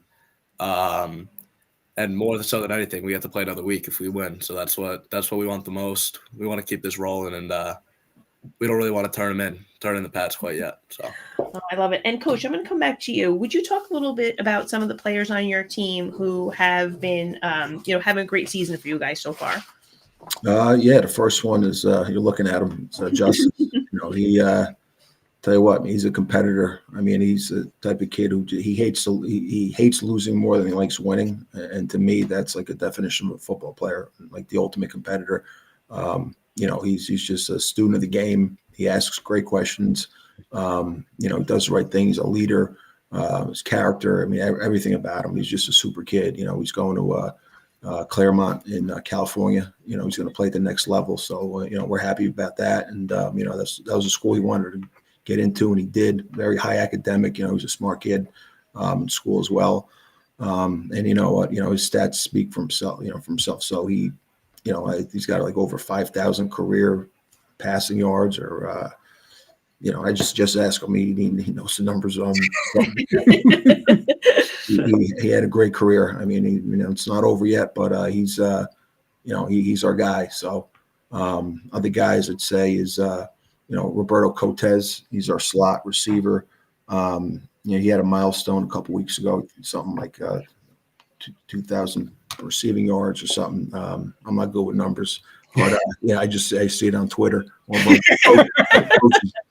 of our coaches keep track. He does the stats for us, so he posted something on that. He also broke like 100 catches on his career. So he's another kid, great kid, multi-sport, plays baseball also, great athlete. I think he wants to play at the next level also, and he definitely can do that. We have another player, Joey Korchak. He broke a milestone also with yards. I think they broke it the same game, the Lakeland game. That's when the post went out. But him, you got Mason Gonzalez, who's our offensive guard, defensive lineman, / linebacker. There's so many of them. Luke Langella. I think I've had seven seniors in this group that played as sophomores. They started as sophomores, so they went through the tough times, and it was awesome to see them grow. Over the last couple of years, and seeing that chemistry. They're a tight knit group. I remember when they were in 7th grade. It was my first year I got hired, so I was teaching in the middle school. It was COVID. Just getting to know them. Going to their junior football games at the time. There's not many of them, but then in 8th grade, I think we went to Justice's house. His father's he's a big Ramsey supporter, played there too. We went to his house and kind of sat them down. And his 8th grade, because kids get to obviously are exploring other schools, and at the time I was fairly new, so trying to keep them all home. I think we talked about like going away. Like we went to Ohio, we played at Canton, we played in Florida last year. So I told them we were going to do those things, that the parochials also offer, as well as your academics here at Ramsey, and just to convince them to stay, and they stayed. And here we are. I'm certainly going to miss these guys. They drove me nuts the last couple of years with all these crazy back and forth games, but I wouldn't have it any other way. So it's a great group of kids. I'm fortunate. And Coach, our good friend and sponsor, Patrick Wiltsey, live from Hawaii, is checking in, and Jen will be reaching out because all the coaches that join get free coffee from Patrick. So I don't know if hopefully you're a coffee drinker, but Patrick is very generous. He's very generous, has great coffee. So Jen will be reaching out, getting like an address. So that's Patrick. All right, awesome. Coach and Justice, thank you guys so much for joining us, and best of luck in the sectional finals. You got it. Thank you so much, guys. Thanks Good luck for Friday, guys. Our Appreciate it. pleasure. Thanks, Good guys. night. All right, there you are, All right. Ramsey, and that's another rematch. That's another TV on Friday night, right? Yeah, Ramsey, yeah, Westwood, and I can't That's wait why to we make can't that pick. go to a game. Oh I no, know. no, I can't. We I talked can't. about it, but we can't. Keith saying best coffee ever. I'm Friday night's gonna be. I got to get the 4th TV up there. I'll be ready to roll. But I'm actually shocked. We're on good time tonight, We Jen. are. We're we on are. very good Yep, time. we This is definitely good. are. So we're a couple minutes behind, but you know what? Before we bring in our Guest picker. guest picker, let's just roll through some week 10 stats. Here's our quarterback stats. We had Nico Nipatella unfortunately in a loss, but had a phenomenal game with Just these all 145. NJIC, just so people watch our all NJIC stats. Yes. Yes. Yep. So 145 yards passing, Eli Davis 114 yards passing, and Miles Balkin at Rutherford with 89 passing yards. Our rushing leaders for the week here, I think David and Kobe just flip-flop spots this week there, but David Smith with 310 rushing yards, Kobe St. Hilaire from New Milford with 181, and Tristan Bailey in a regular season matchup for Powell Park with 113 yards rushing. And our receiving leaders for the week, Brady Shine who we had on last week ahead of the game at Heights with 132 receiving yards, Quinn Weber from Rutherford with 56, and Lucas Frank with 45 from Beckton. And our defensive stat leaders, Everett Bell, a regular on our list here, Beckton with 12 tackles, 11 tackles each for Nico Ragazzino and Patrick Lynch, also from Beckton, and Daniel May from New Milford, Ryder Higbee and John Kozlik from Rutherford, and Higbee from Butler with 10 tackles each, and then Chase Martini from Rutherford with a sack, and Bryce Armstrong from Powell Park with an interception for a touchdown on defense. Keith is saying 310 yards. Dang. Yeah, well, hold on, because we're going to get into, hold that thought, because the stats get even more impressive, right? Our top dog for the week, we have Bo's Top Dog, which is sponsored by Puppies By the and way, Tattoos. a quick update from Bo. Not only the escape a cage, we got a new cage and a pen. Yeah. We get the pen, so we saw him trying to jump. Now remember, this dog's this big, right? So 6 pounds. right, 6 pounds. So he's going to try to jump out. And so me and you put a little netting on it, and the girls who watch the dog come in today say, I get a text message at lunch that says, "Where are your scissors? Bo got caught in the netting." I'm like, what? Yeah. So he tore the netting down, the mesh. So we're exploring other options. Option 3. Back to our sponsor, Puppies and Tattoos, a dog groomer for all dog breeds with locations in Montclair, North Arlington, and Fairlawn, and a mobile grooming service as well. That is Bo's Groomer. They are phenomenal. They did our former dog Bella as well. And I'm going to say this: they have a lot of Christmas things going on. Pictures with Santa. We are going to be taking Bo for pictures with Santa, but make sure everyone gets their dogs and pets and any kind of pets with their pictures with proceeds Santa. Going to a shelter. Yes. But our top dog of the week is David Smith from Butler with 310 yards rushing. But Keith, the other stat I wanted you to see was 5. He rushed for 5 touchdowns as well. We keep saying he is the difference maker on the field, just a special talent. And as tonight, we're seeing that a lot of coaches can't wait till he graduates.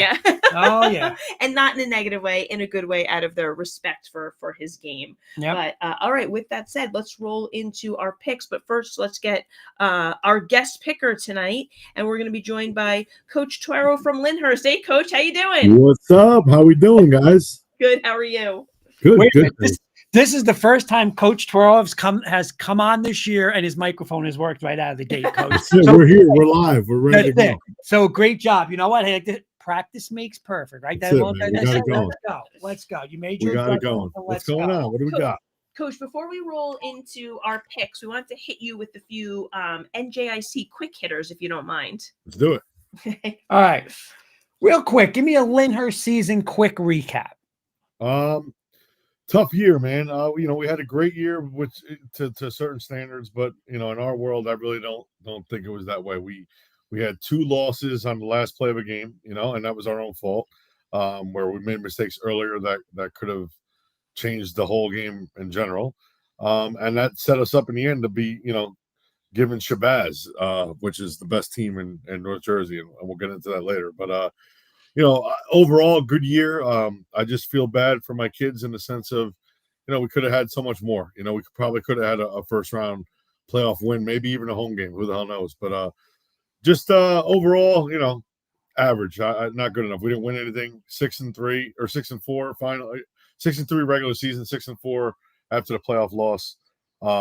We got a lot to build on. We got a lot of guys coming back. But overall, I'm not happy with it, as you can tell. Well, let's piggyback off of that. Let's do a quick look ahead to next season. Yeah. We got a lot of guys coming back, and I feel really good about next season. I know Kurt already chose Rutherford as the NJIC champ, but that is a nice soundbite for my boys. That's perfect. You love when I do that, right? You love when I do that. I loved it so much. We're gonna. I'm not saying we're gonna beat Rutherford. I'm not saying we're gonna beat anyone, but I think that we're gonna come back and we're gonna be a much better team next season. I think. Now, Coach, I'm not 100%. The division stay. Do they stay? So that, or no? we had the league meeting tonight. They're nothing's set yet. I know the divisions are going to change a little bit because if you notice the one division that has 7 teams, Yeah. it's got to move every year. So last year was our division. This year it moved, so it's going to move again. Okay. Someone else is going to have 7 teams, so someone's definitely going to be moving. Other than that, I don't think it's going to move that much more. Anything could change. Right. Really, there was nothing set in stone, but there's going to be a minor. I know enrollment is a big part of it, so it's going to be minor adjustments, if anything. There was talks about lots of things, but we'll see. Who knows? We're hopefully the one good thing that we did here was the schedule should be out like sooner rather than later. Usually we're getting it around Valentine's Day. I'm thinking that the way things are working out, we're going to get it before Christmas. Oh, that's awesome. Which is awesome. Yeah, which is awesome for everybody. They're trying. I know our ADs are working on it. So Nice. All right. Coach, give me a team that surprised you in the NJIC this past season. Beckton, baby. Beckton, easy. I mean, listen, they lost their whole O-line. They weren't supposed to be nearly as good as they turned out to be. I watched the Hanover Park game. I actually told Jackie Marr today at the meeting how awesome it was just to watch them physically beat up Hanover Park. I mean, those kids played tough, and it was so awesome to see. I'm good friends with Jackie. He's a great coach. I got a lot of respect for him. Obviously, it sucks losing to him, but I give flowers where they're due, man. And that team, those kids came together and they fought all the way to the end. I was at the Madison game. Yeah, that game was 6-0 at half. If I'm It not was mistaken.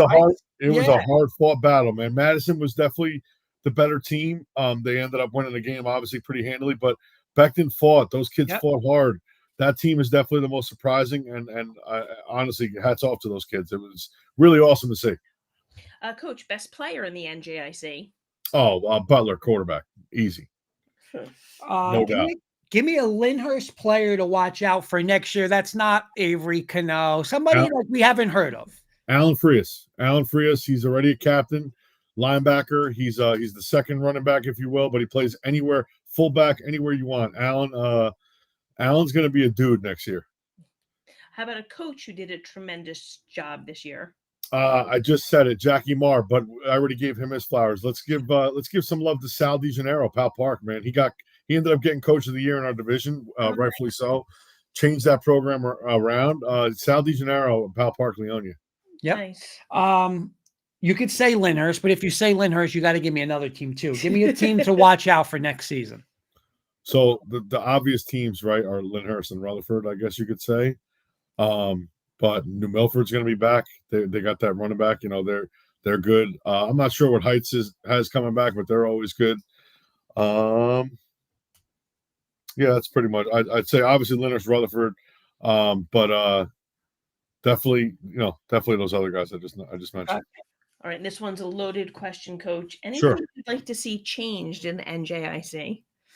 One thing that we brought up, and I don't know if it's going to happen, but the opportunity of an opt-out game, with the OSI, the strength index, that's a tough situation that us teams and coaches are put in. Like, it's group 2, group 1 football for the most part. And we all pretty much know when we're going to be good or not so good. Right. And sometimes, Tommy Mulligan actually brought it up. It's not really helping them. And it's certainly not helping us playing a team like Elmwood Park. And when I have a pretty good program or whatever, or pretty good year, I'm only getting so many strength index points. Same thing with Beckton. They had the same problem, not problem, but it hurts us in the end, where I got more points from losing to Westwood than I got from beating Powell Park, than I got from beating Lodi or Elmwood Park. If you have a mutual agreement and a paper loss, if you will, that's something the Super Football Conference does. If we adapt that, I think that'd be pretty good for all on both ends of the spectrum. That'd be pretty good in the NJIC. We got a question from Kenny Kirkpatrick from the audience, and he said, any hints on if you're like any out of conference schedule? Have you been talking about anything? Nothing's obviously official, but right. Nothing is there yet. I reached out to Westwood actually today to find out if we're playing again next year, because I'm in if they are, and he's still in season, so I don't blame him for not getting back to me yet, but I'm sure he will. I know guys are definitely looking to play other games for sure, but just speaking for Lyndhurst, I know I'm trying to play Westwood again. okay, Nice. awesome. All right, Coach. Let's go. Let's get into our games here. Our pick segment is sponsored. Oh, this is perfect. Sponsored by Villa Italia. Italia Pizzeria and Restaurant, a Lyndhurst joint, right, Coach? Yes, Joe Villa, baby, the best. Very supportive of you said all things in the Lyndhurst community. But let's get going. You're gonna start us off on each one. Oh wait, we're not in the right game there. There we go. Okay. You're gonna start us off, Coach. Then you're gonna give us Kenny's. Oh yeah, right? I got to give you Kenny's. Alrighty. So, Coach, our first matchup is a non-public B quarterfinal, Immaculata at Paramus Catholic. Yeah, I'm going Paramus Catholic here. I know their record is 4-6, but we know the teams they play. Immaculata is a good program, but I think Paramus Catholic's going to do pretty good here. That's why they're a 2 seed. You have Kenny's? Kenny is going Immaculata 28-21. I was very tempted to pick Immaculata in this upset, but I agree with you, Coach. I just think the schedule that Paramus Catholic plays, I'm going to give you a stat that I don't know if you know this, Jen, which is crazy. Paramus Catholic has not won back-to-back games all year. And we know they play a tough schedule, but they haven't won back-to-back games. Very interesting for a playoff team like that. And I wish we had Coach Johnson on, right, Coach Toro? Because you saw these guys up front. Listen, they love to run the ball. They only ran for 3,200 yards and 53 rushing touchdowns. And you know what? Wow. I'm going upset here. I know Coach Toro is going to say a couple upsets, but I'm going to pick this one. I like the running game in the cold weather. Again, status of the quarterback, Green. I know Rowan Martin filled in nicely, but I don't know. I like this running game. I'm going to take Immaculata in a little upset. All right, Plus, I got to pick up some games on you, Jen, somewhere. So. Our non-public A quarterfinal, number 6 Del Barton at number 3 St. Joe's of Montvale. Am I up? Yes, you're first always, Coach. Yep. All right, cool. Got it. St. Joe's. Augie's got these guys buzzing. They're St. Joe's loaded. That one loss, I believe it was against Bosco, right? They lost. Actually, they have a 1-point loss to St. Peter's Prep and a 3-point loss to Bosco. So 2 losses by 4 total points. That's what I'm saying. I mean, Augie's got these boys fired up and going to get redemption. Zach Nascimento's on that staff. Jimmy Cleary's on that staff. They got a loaded coaching group. Those kids are going to be ready to rock and roll. I got St. Joe's winning this one pretty handily. Kenny's going Joe's 31-23. So Del Barton isn't his adopted team anymore. No. All right. I'm going St. Joe's as well. But I'll tell you this, Keith Brugman from Montana is all over. He loves Lyndhurst. So that's his adopted team. He's a Lyndhurst guy from Montana. I love it.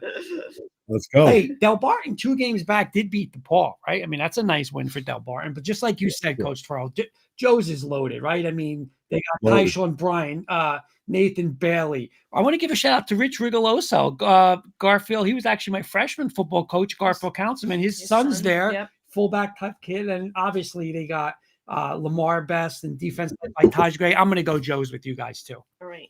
Love it. Our North 1 Group 5 sectional final is – oh, wait, I feel like we skipped one. Nope, we didn't skip.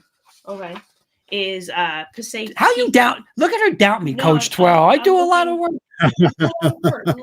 I did skip it. Okay, he did. All right, he submitted it. Is a PC. Oh, he skipped. He skipped. he messed up the order, Coach Twirl. He messed up the order. Oh, baby. Yeah, so this is what I deal with. I'm just kidding. Is number 2 PCTI at number 1 West Orange. I'm going PCTI. They are. We actually 7-on-7 them in the summer, and we were obviously blown away. We're completely outmatched. But I saw West Orange on film, and I've seen obviously PCTI. Anthony Muir is the OC there. I just have a feeling that PCTI is going to get this upset win. They've been there before. Big game for them, and I could see them going and winning this one. Kenny is going. I'm not used to giving Kenny's picks, Jen. I know. 27-20 PCTI for Kenny. We're gonna make it 3 for PCTI. Coach, I agree with you. I just feel like what that coaching staff has done at PCTI, it's just they year in, year out, they know what it's like to be in this final. So I have PCTI as well. Well, PCTI have won 8 out of 9 after starting 0-2. So they started 0-2 this year, but they've been very hot, very balanced offensively. But Coach Twirl, I know you're big with Shabazz.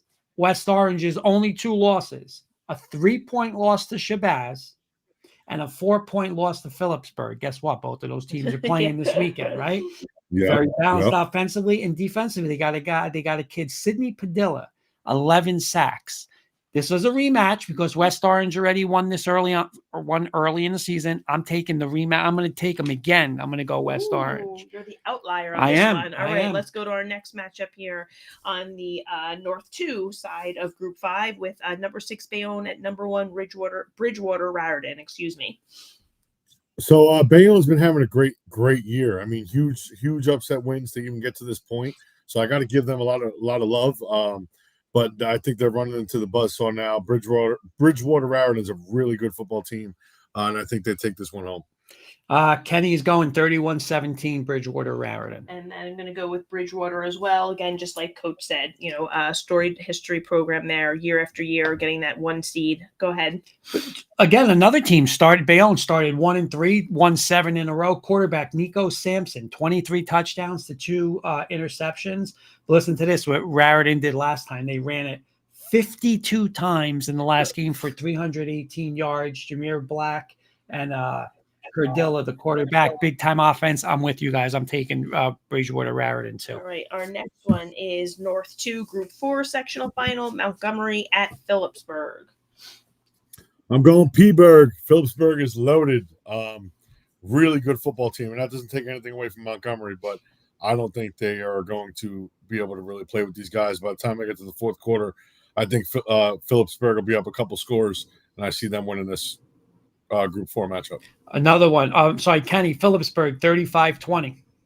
Yeah, I mean, this is just a team, again, you see year after year, year in, year out. I feel like each time I've picked against them, they've made me pay for it, so I'm going Phillipsburg. Another team that runs the rock, Coach Twirl. Last game, 47, 334 yards, 5 touchdowns. Sam Deck had 217 of them, and they got a kid, Aiden Highwell, 12.5 sacks. So I think he gets after it defensively. I'll go Phillipsburg with you guys. All right, our next one is North 1 Group 4 sectional final, Northern Highlands at Ramapo. Do we have the makings of another classic? Something crazy is going to happen in this game, like it always does, man. Always. Yeah, this is sick. So Westwood actually game scrimmaged Northern Highlands, as crazy as that sounds. So I got to go up there and see the Northern Highlands, and I know it was the summer, but I never got to see Ramapo. I saw a little bit of them on tape, like on the one website, Big State Sports. But Northern Highlands has studs all over the field. I mean, not that Ramapo doesn't, but I just feel like Northern Highlands has unfinished business, and they're going to win this game. I got them in the upset, Northern Highlands. Kenny is going. My phone keeps going. I'm sorry about that. He's going 37-31 high scoring game in Ramapo.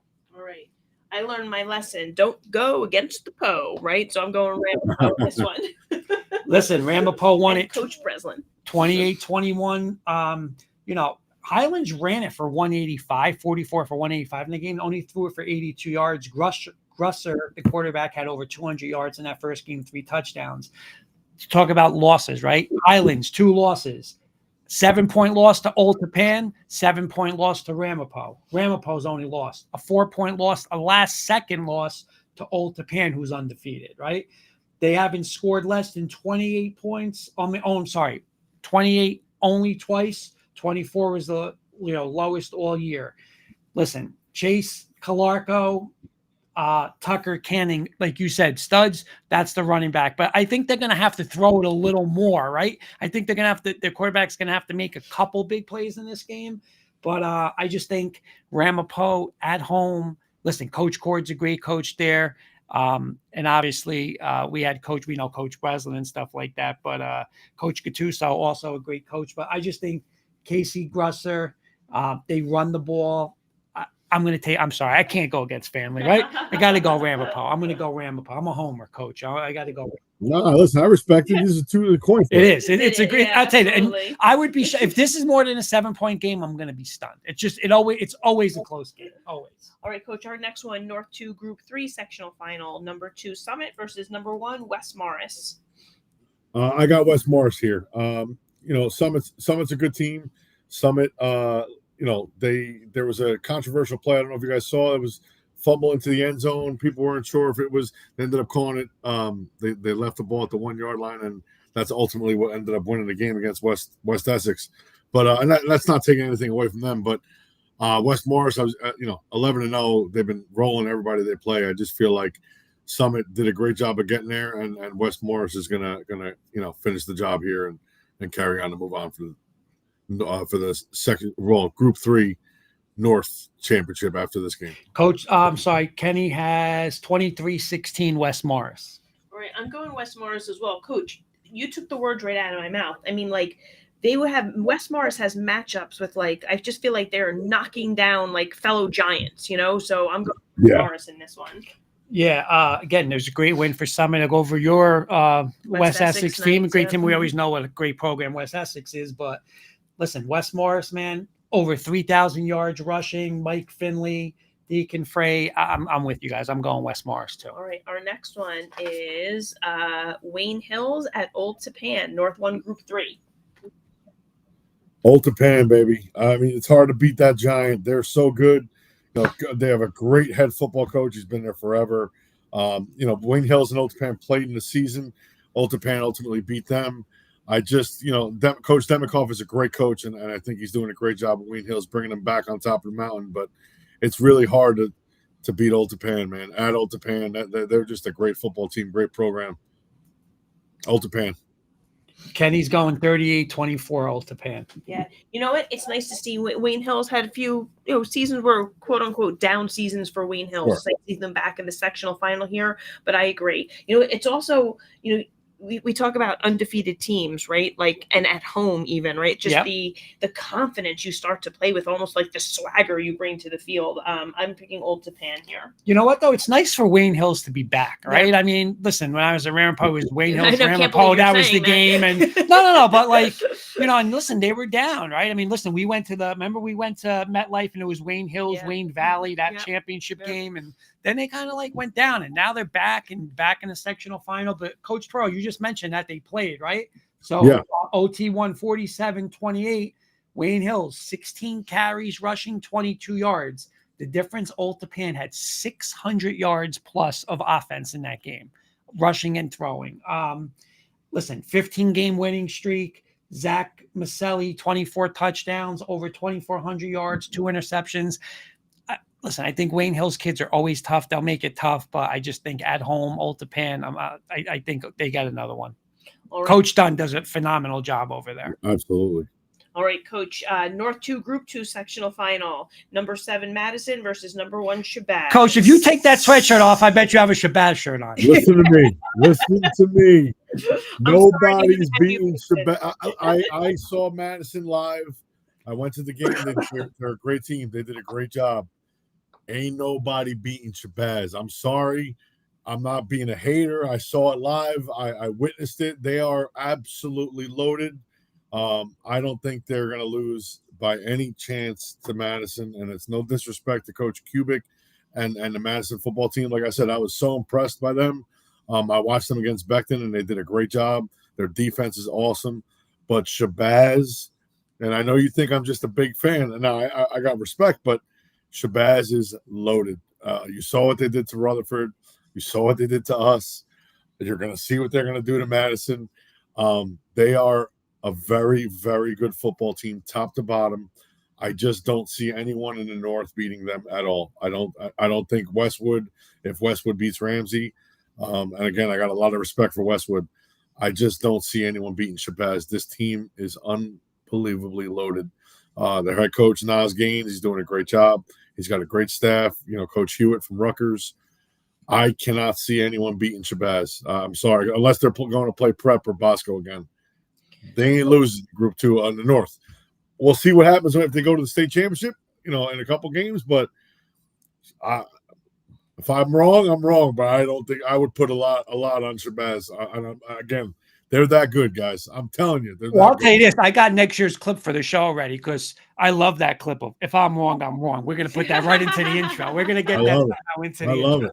They are loaded, guys. They're loaded. I'm telling you, they're loaded. I believe you because preparing for the show, right? Like when you were playing them, looking at the stats and you're like trying to find like, all right, let me see who their leaders are. You're like, oh, there's like 4 or 5 kids they could go to like as receivers. Yeah. And it was, everywhere. At the end of the game, they put in a freshman. The kid scored on Rutherford. His kid scored on us. I mean, they had a left tackle that was a freshman. He was 6'7", 250. Freshman. Get out of here. Get out of here. It was insane. They are that team. They cannot be Group 2 anymore. It's not fair. It's not fair. So we'll see what happens, but they're that good. Well, Keith is asking, how did Shabazz get its one loss? They lost to the number 2 team now, or top 3 team in the state. St. Peter's Prep. St. Peter's Prep. Yeah. So basically the highest group school, in Jersey. But right now, Lyndhurst is the only team to score on Shabazz in the playoffs, baby. I'm just saying. I'm hanging my hat on that one right now. There you go. Kenny's going 28-14. Shabazz. All right, I'm picking Shabazz as well. Just listen, Madison's a 7 seed, right? So they had a great run, 5 in a row, impressive win, like you said. Listen, they're a good team, Kurt. I'm telling you, I watched them. Madison is a good team. They were freaking good, man. They were playing. They played cover 0, man-to-man defense. I was gonna say they got after Eli. They got after. They had a hard time blocking him back then. They got to Eli. Him. I mean, they were crying. And like I said to Jackie today, kudos to Eli because that kid got up.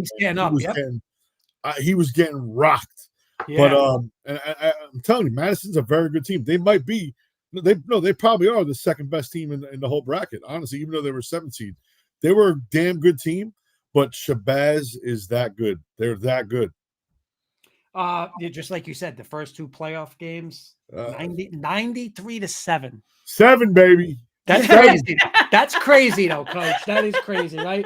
Kareem Colston, last game, 14-19, 254. It's not just like they run it, too. They could throw it. They got a kicker. The kicker, he must be a young kid. He is good from 50. He booms it, and he's just not accurate yet. But Coach, you sold me. I watched that game in Rutherford. I sold you. I'm with you. No one's beating Shabazz. Put it down. Nobody's beating up here. No way. All right, and our next one is North 1, Group 2 sectional final. Number 3 Ramsey at number 1 Westwood. This is Westwood all day here. They played in the regular season. They played last year. I think that Westwood's just all too. Now, listen, Ramsey's got a great quarterback. You guys had him on earlier. We faced him last year. Coach Bears there does a great job. But Klein's a stud, man, and their quarterback, the kids. Vega. Vega. His coming out party was against us. I mean, he's really what beat us. Honestly, we kind of, I don't want to say we stopped Klein, but we kind of controlled him a little bit, and Vega just dominated. That kid is a great football player, does a great job, and Bobby Guy's a tremendous football coach. I think Westwood wins this game handily, and then they're going to run into that buzzsaw Shabazz. Kenny's going overtime. Ramsey 34, Westwood 28. All right. You know what? I think I've described Westwood as like Ramsey's kryptonite, right? I mean, it's just they've run into them, like you said, Coach. They played earlier this season, yeah. But you know what? Like this team, Coach Bear was talking about him earlier. Like this group of seniors, how he kept them there, and this is a game they've wanted back all year. I'm gonna go with Ramsey in the upset here. Woo! Wait, Coach Tuero. I'm known as Jenny Chalk, by the way. Yeah, I never pick upsets. Yo, I'm coming back on the show next week. I want to see what my numbers were, guys. I want to know where I'm at. You could come right back on next week. We could book you right now. Let's do it. I'm in. Like you said, Ramsey got him 34-7, right? That game, Ramsey held. They only 23 carries, 61 yards. And on the other hand, listen, Klein, like you said, right? He was 11 for 141 touchdown. They ran for 281 on the ground, right? Yeah, Klein's good, man. Klein and Vega, those kids are really, really good. No, they're good, man. They're good, right? Championship pedigree. They won it, 2 years ago? He was on that team, right? He was a sophomore on that great team that they had. Yep. That was one of the best games I've ever watched, is when they won. I forgot who they beat in the was it? I was watching too. They won the whole thing. They won the whole thing, right? Yeah. They won the state championship, I think, Westwood. It was the they won the whole thing. Yeah. I think they won the whole thing. They had like a 90 play drive or whatever, 90 something yard drive.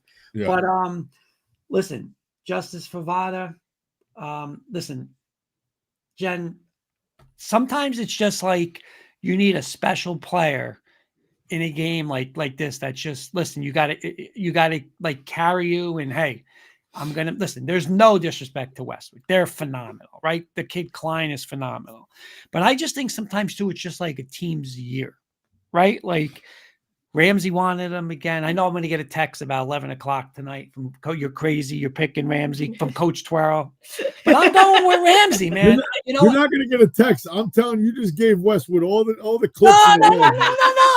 Listen, I got to pick somebody, right? I mean, I just think, you know what? Sometimes it's just like you're due, right? You're doing when you have a special player. This kid is a special player. I think, you know what? Again, it's not like someone's you were in sectional finals. It's not like you're not going to come in fired up and more hungry, but you know what? Hey, when you get beat 34-7, there is a little more of, I want to see them again. And listen, when you have this kid, I think that they have to establish more run game. They can't go 3 yards a carry. They can't do that. They got to run it more. And I think Coach Bear is going to do it. I'm going to go with Ramsey. All right. Listen, you're talking about Justice. I watched him go into the locker room losing. He came out and turned into Pat Mahomes against me, baby. The kid was unbelievable. Right. Kid was unbelievable. I give the kid a lot of. He's a good player. He's a really good football player. It's so funny you say that, Coach, because Coach Bear described him as a kid who hates losing more than he loves winning. So it's so funny to see that. Yeah, you felt his wrath after that. But Coach, you know I'm a Bronco fan. We don't talk Patrick Mahomes. You're right. All right, good boy. All right, Coach. Our next one is the North 2 Group 1 sectional final, which is number 4 Cedar Grove and number 3 New Providence. Cedar Grove. I think Gogarty's doing a great job. Those kids have been there, done that, bought the T-shirt. They went down to the Group 1 state final last year. They ended up losing to a very good, I think it was Glassboro, right? I forget who they lost to in the final, but they beat Butler up last year in the North final. New Providence just had a really good overtime, really good emotional win against Heights. But I just think Cedar Grove, the competition they played, this is going to be a pretty nice game for Cedar Grove, in my opinion. I think they win by 2 scores against New Providence. Cedar Grove. Kenny's going Cedar Grove also, 27-23.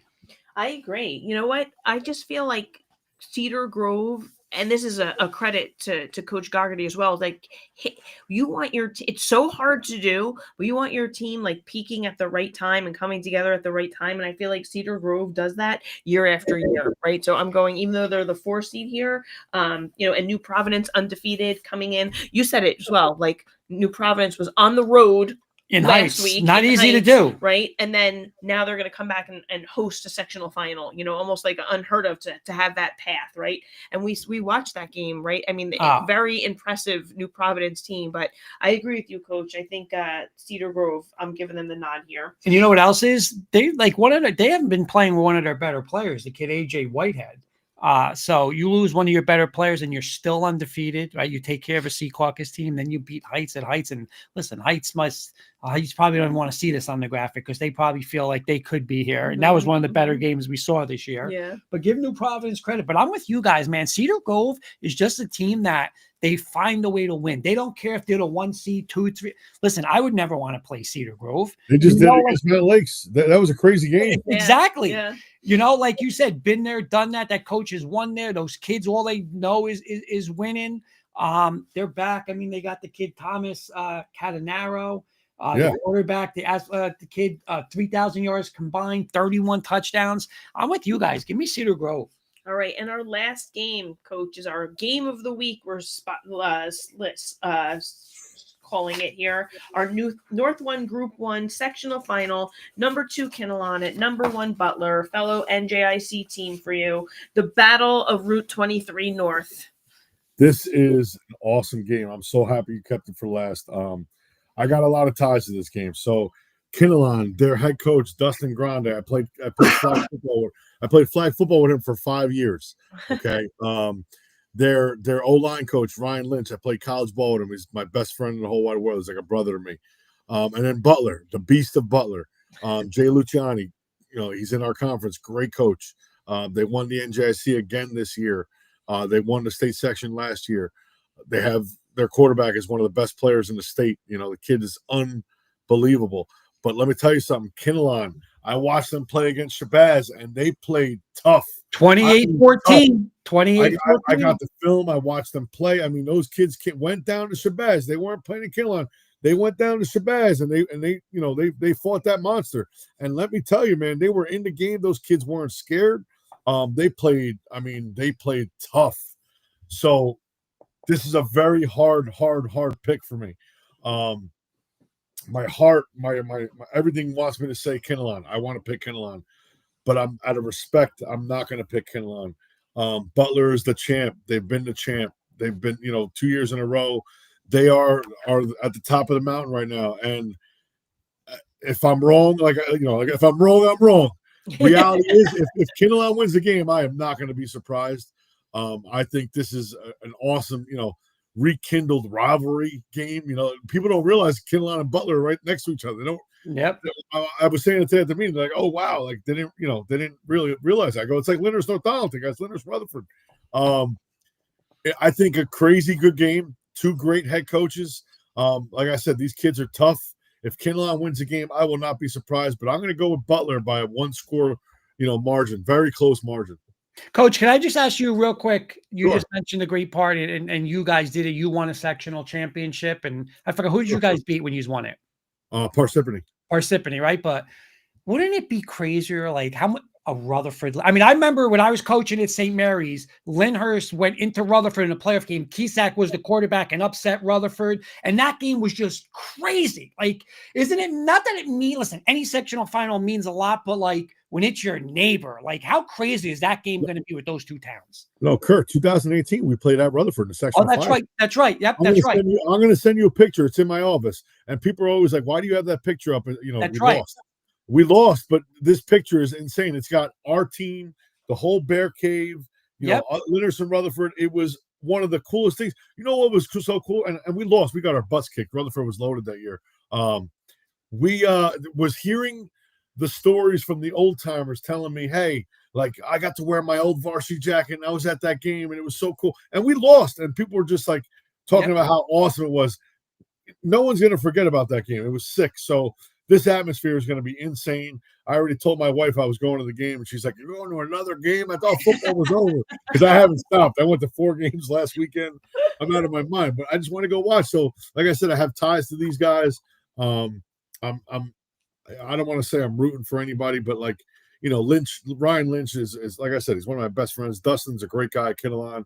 I'm happy with whoever wins. I wouldn't be surprised if Kinnelon won, but I got to, you got to go with Butler. You can't not look at the NFL. If the NFL, I don't want to bring up that team, but I'm going to bring them up for a second. If the NFL ended today, the Chiefs don't make the playoffs, but the odds, they're still the favorite to win. I know. How crazy is that? I know. So how do you say Butler's, how do you not pick Butler? Butler, they earned it. They earned that title, and you got to slay the dragon if you want to be the king, baby. So yep. Got to go with Butler. Who's Kenny have? Oh, Kenny has Butler 31, I believe it's 31-20. Butler. Coach, that was all season long, even in picking our NJIC games, right? Until somebody knocks Butler off, how do you pick against them? This to me is just the epitome of what like high school sports is about. You have this, right, across town, across the highway, basically. The place will be packed. It's something those kids will never forget. Kenilon is having a historic season. I mean, making history, so many things that they're doing, and, but Butler's on a journey, and we talked about it all season too, where those kids wanted to make it about this team this year. I give so much credit to both. I agree, Coach. You know what I'm rooting for? I'm rooting for a good game on Friday. Yeah, I agree. Yeah, because I think it's not going to disappoint, but I can't pick against Butler either. I'm going Butler. I have friends with sons on each team. I don't know. I'm torn, but I'm going to go Butler. Well, I'll tell you this, Coach. We're talking about a great game. We might get a quick game because last week, I don't know if you heard before, but Butler ran it 45 times last week. Oh yeah, they run to Delaware. Oh yeah, and Kenilon ran it. What was it? 42. 42. Oh, sorry. Yeah, Kenilon runs to Delaware. No, Butler. Yeah, Jay's just gonna run. That's the thing with Jason. Like if he's getting you on something, he's not stopping that play. That's it. So this game could be go get a hot chocolate half, and you're.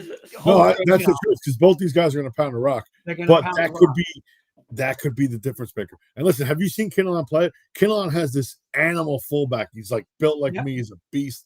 It's all like I can't wait to see this game. It's going to be sick. But I'll tell you this: they got a linebacker, Wyatt Cisco. Coach, 129 tackles. Yeah, unbelievable. I mean, he's going to be busy Friday night. I'll tell you that because they showed up in Shabazz, man, and they played like it was like holy cow. His game plan was pristine. I mean, they played and it was a game. It was a game. You know what? And I think they're gonna. And I honestly, I think Kenilon. We didn't do keys, but I think Kenilon's gonna kind of like have the first half Rutherford strategy of, you know what? We're taking away the run game with David Smith. And if you can beat us other ways, then you beat us. And you know what? Butler did it, right? Butler did it with Coker. They did jet sweeps and getting to the outside, some play action passes. And then you know what? Hey, you got to back up. And now here comes David Smith and they wore him down, right? I think that's how Kenilon's going to have to play it. And I'm with you. I think their quarterback, Siciliano, is going to have to make some big plays because, listen, Butler's going to go and try to stop that run also, right? But listen, I just think David Smith, man, and I got a bone to pick with you, Coach Twirl. I kept hearing about a package we're going to get. You know what's coming. Coach, I was waiting for this. Look what I'm rocking tonight. Nothing against Kenilon. But, Coach, 3 years ago, I asked for my Butler hoodie. Michelle came through because I was on the Butler bandwagon, right? Bobby Battapetti, that group, and they didn't win. They didn't get to the sectional. They didn't get. But now then David Smith came along, and this group came along, and I'll be waiting for my Lyndhurst package. I promise you, Lyndhurst package is coming. I promise. All right, but I'm going. You know what? I'm going Butler, man, on the blue turf. It's just going to be a great. That's going to be such a great game. But I'm going David Smith. A comment from Ray, I don't know what Greg or Grieg. Battle of the 07405 zip code. They share the same zip code. Oh my God! Look at that. That's sick. No, I'm going Butler. Close game. I'm going Butler and David Smith. But I think it's gonna be a great game. Kenilon, like you said, is a phenomenal team. Kenilon's good, man. It's tough. It's a tough pick, but you got all these games are tough picks now. You know, I know. I left a few blank before we came up. I didn't know who to choose. But Coach Twirl, always a pleasure. Thank you so much for joining us, and we have you locked in for next week. Locked in for next week. I'm in. No problem. I'm in. Awesome. All right. And well, you know what? And thank you everybody for watching. Thank you, Coach Catrona, for joining us. Dylan Hablitz from Weehawken. We want to thank Butler, Kenilon for coming on, and Ramsey. Yeah. And Coach Twirl. And of course, Coach Twirl. You're welcome, guys. Thank you, guys. I'll see you guys next week. We'll see you next week. Have a good one. See ya. All right, Jen. So that's Coach Twirl from Lyndhurst. He does a great job over there. And hey, he said already bulletin board for next week with the Rutherford. But listen, they're two of the favorites early on going in next year. They got a lot coming back. Keith saying Lyndhurst package is out there with Kenny's green screen. Then Kenny saying you can have your own chili sandwich with shirts on game of the week. And listen, sectional finals, man. Good luck to everybody playing. How can you get better than that? And we will see you.